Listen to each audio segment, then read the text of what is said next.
I'm speaking with Zoya at the demonstration in Boston on October 17th. Zoya, you've written so much about the horrors of the Taliban and what the Mujahideen and Taliban did to people, and particularly women, but you don't see what's happening with the Karzai and the U.S. occupation is any better, is that right? Yeah, unfortunately our people had a very bad history, under the very bloody history with the crimes the fundamentalists, the jihadi groups, so-called jihadi groups, fundamentalist groups, the Taliban government did towards our women, particularly the women. The crimes, the blood, the raping our children, our women, our grandmothers, abduction, forced marriages, destruction of Afghanistan, looting of the heritage of Afghanistan. I mean, there's thousands of crimes they committed towards our nation. But unfortunately, at the beginning of the U.S. occupation and establishment of the Karzai government, our people, our sorrowful people, had high hopes that maybe this will bring some change in peace and democracy, and they will, they will prosecute the war criminals of Afghanistan. But this was not true, and unfortunately, they compromised. The United States government and other Western powers compromised with the Northern Alliance fundamentalist groups. They relied and they support Northern Alliance fundamentalist groups in order to defeat another terrorist. They supported one terrorist group in order to defeat another terrorist group, and this was the reason behind this political deadlock in the country. That now they say, well, things are better now. Women can go to school. People can watch television.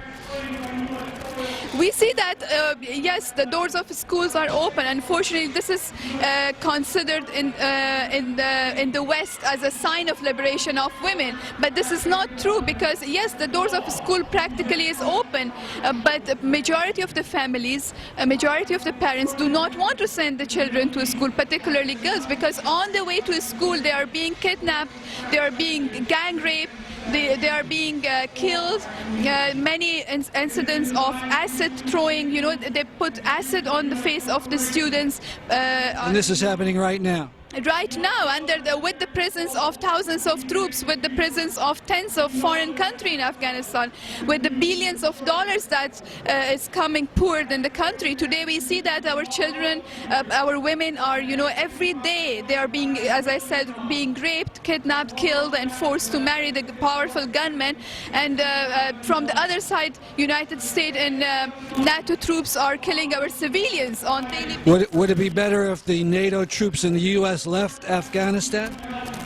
Yeah, for sure, because as we thought at the beginning that they may come, as our people, to disarm the fundamentalist, powerful fundamentalist groups, and they will start to empower and give support to real democratic movements. But unfortunately, this is not the case. We see that they are relying and they're supporting another fundamentalist groups, which is quite dangerous for us. So we are in favor of the withdrawal of the troops, because this occupation does not help the situation. It's making the political situation of Afghanistan more complicated and more confusing for the political movements, for the democratic movements, and we think that it is not helping the situation and not helping the poor majority of the people of Afghanistan, particularly women.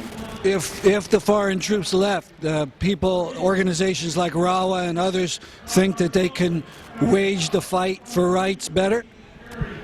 We think that no, I mean, there are many democratic organizations. It's not just RAWA. There are many other democratic movements, voices individually and also as a party, as an organization, as a group, who are willing to play their role in the political scene of Afghanistan. But unfortunately, today they cannot, because they are not facing just one enemy or two enemies. They are also facing 42 foreign countries with thousands of troops and with billions of dollars. So in this situation, it's quite difficult for us. But if they withdraw their troops, we first of all, we give them some alternatives, that if they're really feeling sorry for our people, they can disempower these criminals, they can disarm these criminals, they can stop supporting these criminals, and they should start supporting democratic forces. But if they are not willing to help the situation in this way, then we think that they should leave Afghanistan. It's our responsibility, the democratic movements, to get united, to make a democratic front and alliance against fundamentalism. For how long we should accept this occupation? We already lost our independence as a nation. Thank you very much. Thank you so much for interviewing.